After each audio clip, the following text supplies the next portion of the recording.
Une carte graphique design moderne, ultra sympa à regarder et performante et surtout accessible.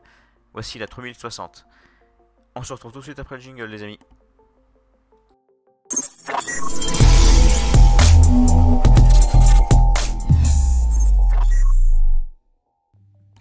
Bien, salut les amis, c'est Dan, j'espère que vous avez tous la forme. Eh bien, aujourd'hui, première chose, avant le début de la vidéo, n'oubliez pas de partager au maximum, commenter, liker, vous abonner, ça aide au référencement sur la chaîne YouTube.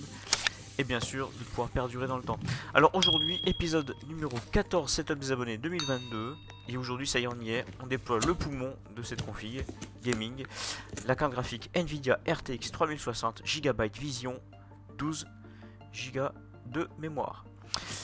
Alors, une carte graphique extrêmement sympa de la marque Gigabyte. Elle mesure 28,2 cm de long, 11,7 de haut et 4,1 cm de large.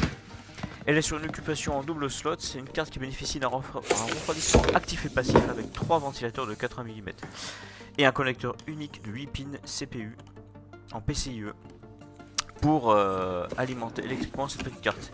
Elle est très sympa et très performante, surtout si vous faites du 1080 HD max et même commencer à tatiller de la 1440p. Alors les fréquences dessus sont en 1320 MHz, hein. On est sur une carte mémoire de 12 Go GDDR6 sur la mémoire interne de cette carte graphique, je précise bien. Fréquence boostée à 1875 MHz, sans overclocking. Les 3 ventilateurs sont là pour le refroidissement et c'est pas rien. Vous voyez quelques petites LED RGB, oui non, hein. Je pense qu'elle est non RGB, elle est fixe blanche. Au niveau bundle, on est sur quelque chose de très sympa, ça fait un aspect métal, moderne, design extrêmement sympathique. Et donc du coup, je vais la coupler sur le setup des abonnés 2022 à un i5 11600K de 11e gen, sur une carte mère Asus Prime AZ590 et 32 Go de mémoire. Donc pour l'alimentation électrique, j'ai choisi une 750 watts. Voilà. Mais c'est une carte qui nécessite une 650 watts à l'aise, il n'y a pas de problème. Donc le fait que les ventilateurs soient actifs-passifs, c'est très sympa. Ils vont se déclencher uniquement quand la carte aura besoin d'un refroidissement. Au niveau des jeux, vous pouvez y aller, des jeux comme Warzone, Warcraft, les MMO, les RTS, les FPS, ça va fonctionner avec, il n'y a pas de problème. Tant que vous n'êtes pas sur un écran au-dessus de 30 pouces en 4K, ça va fonctionner nickel. Sur un écran en 1440p en 32 pouces, ça va fonctionner, mais vous allez perdre un petit peu en définition. Voilà, oui, les ventilateurs sont vraiment sympas, la carte est vraiment très belle, hein. Donc rien à dire là-dessus. Donc au niveau des performances, c'est quand même une carte qui va vous permettre d'obtenir en 1080p sur un écran en 27-30 pouces au minimum sur la plupart des jeux entre 60 et 100 fps. Sur un écran en 24 pouces, vous allez plus approcher les 100 fps, 80 fps constants sur tout type de jeu, tant que vous êtes en 1080p. En 1440, vous allez perdre à peu près une dizaine de fps sur les mêmes tailles d'écran, voire un peu plus suivant les jeux s'ils sont plus ou moins gourmands. En 2060p, vous allez pouvoir jouer aussi, hein, mais vous allez perdre encore un peu plus de fps, mais vous resterez toujours au-dessus de la barre fatidique des 60. C'est une carte qui est une, on va dire, au niveau de performance, elle s'approche bien d'une 2070 Ti ancienne gen. Elle est aussi performante qu'une ancienne 1080 Ti, voire équivalente à une 2070 Super, je dis bien Super, pas Ti. Elle est très proche d'une 2080 Ti d'ancienne gen. Donc par rapport à une 3070, on a un peu de perte. Mais par rapport à une 3060 Ti, il y a très peu de différence. On a entre 5, 7, 10% de différence en moins suivant les jeux. Donc pour l'installation, c'est très simple. Suivant les boîtiers, il va falloir enlever 2 équerres,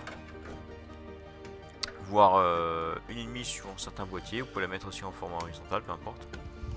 Je vous conseille de la mettre sur le slot supérieur, il n'y a pas de problème, elle passe très bien. C'est une excellente carte qui a fait partie du setup des abonnés. Et comme vous le voyez, une fois qu'on... là, il n'y a pas de LED, il n'y a rien d'allumé, vous voyez un peu les couleurs, ça colle pile poil dans le thème, hein. On est sur du blanc, noir, métal. Ça colle au thème intérieur, au choix des coloris. Et elle va très bien dans ce setup, il n'y a pas de problème. Voilà, on est sur quelque chose de très sympa à monter. Un seul slot, bien sûr. Alors, vous dites, bah, s'il n'y a qu'un seul slot électrique, bon, ça fait pas joli, donc ça veut dire que c'est moins performant, ça va pas être terrible.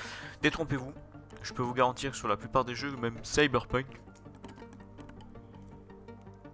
ça va tourner nickel. Sur Cyberpunk que vous allez franchir la barre fatidique d'FPS sans monter tous les paramètres à fond. Donc oui, il faudra faire quelques concessions au niveau graphique, mais à moins d'être un joueur professionnel ou avoir des yeux bioniques, vous verrez très peu de différence en passant des fois de ultra élevé ou de élevé à moyen sur certains jeux. Donc pas de panique. Le mieux c'est d'optimiser vos paramètres graphiques par défaut pour ceux qui n'ont pas trop l'habitude. Sinon il y a des tutos pour la plupart des jeux pour optimiser par rapport à ce que vous avez comme carte graphique ou composant. Donc voici allumé la bête, hein, on voit ce que ça donne. Bon, donc là, il n'y a pas encore le cabanagement pour la carte graphique. Mais ça marche bien. Hein. Voilà, je me suis un peu coupé la parole, donc on l'entend. Ça fait pas de bruit. Ouais, le boîtier fait pas de bruit et les ventilateurs ne sont pas déclenchés parce que nous ne sommes pas en jeu. Donc quand vous jouez en général, les ventilateurs vont même attendre quelques secondes. Là on va faire un petit bench rapide, hein, quelques secondes sur un jeu. Je passerai les étapes fatidiques un peu où on fait tout le reste.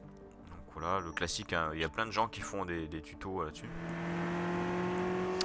Donc on voit qu'avec le 11600K, on passe sur une moyenne à peu près correcte en termes de FPS. Voilà, on est entre 60, 10 et 4 FPS sur un écran 1080 HD. Voilà, donc ça met pas tous les paramètres graphiques à fond forcément, mais le jeu reste jouable.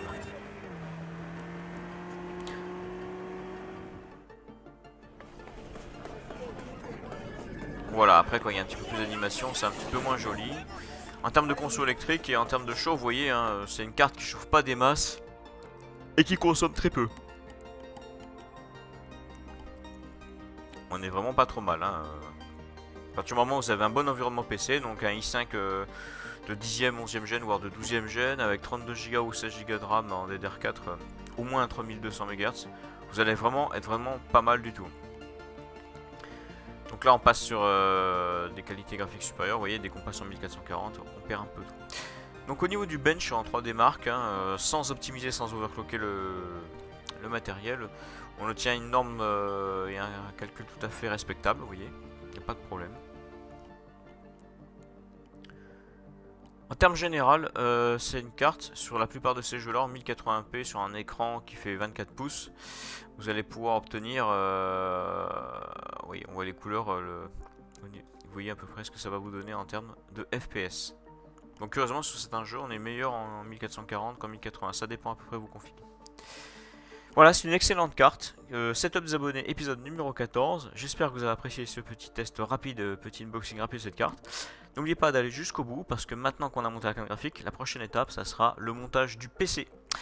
Alors prenez soin de vous, passez un très bon été et à très bientôt pour de nouvelles vidéos. Je vous laisse avec une petite séquence animée sous musique et on se revoit très bientôt. Allez, bye bye.